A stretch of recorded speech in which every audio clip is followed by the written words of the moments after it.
So once you beat Dr. Comrade, and you get the really retarded reason for everything happening, you're treated to the usual shot of Dr. Wily's little character sprite giving you the look.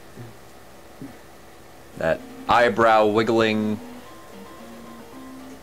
Yeah, you can guess. You know. Although for the time it was kind of novel to have a character who had facial expression like that.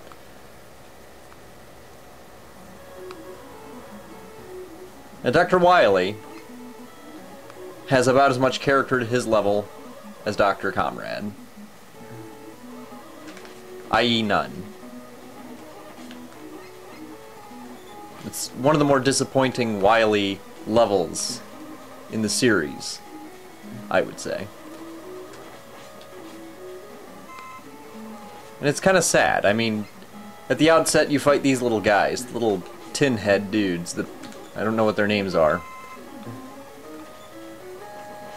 You get a dull green background, which includes water, and you know what that means.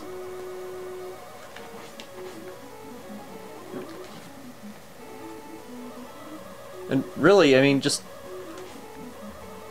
my lack of words should be sufficient to tell you how little is going on in this level. I mean, this is really just the epitome of we had nothing better to offer you than to throw the same enemy at you 15 times in one level.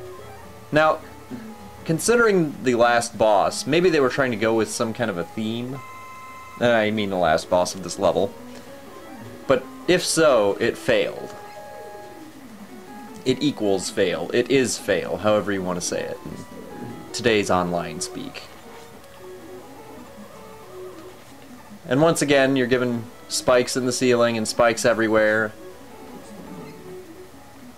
But, again, inferior to, say, Bubble Man or Shadow Man's stage. I know Shadow Man wasn't a water level, but the fact remains that he had a lot of spikes.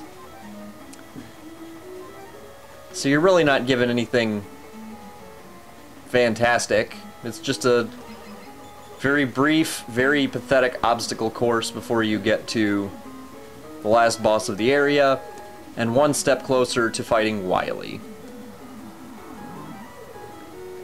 I have yet to really figure out whether or not the final confrontation with Wily makes up for just getting to it. And in that I include the entire game. The entire game.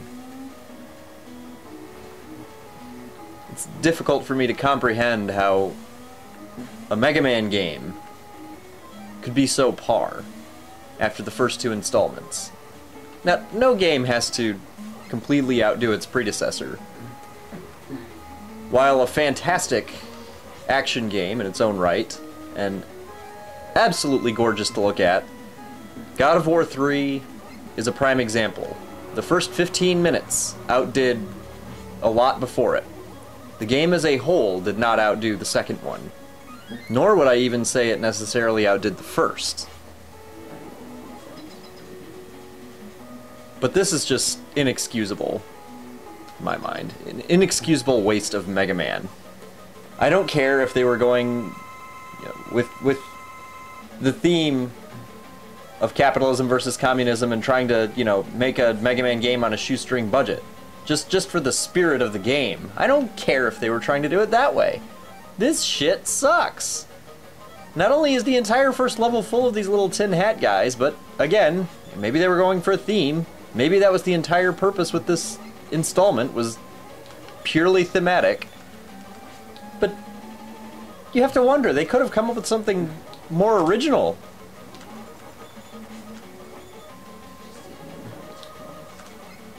I suppose in comment about the boss, I don't really remember what you're supposed to use on him. I'm sure there's a good weapon, but really, if you're having a good day, which I was not, admittedly, this guy can be beaten with the regular gun. Don't let the game trick you into using all charged shots, as I did. It's really totally unnecessary. The charged shot, once again, is more a visual effect than it is an actual effect. And so ends the first gay-ass level.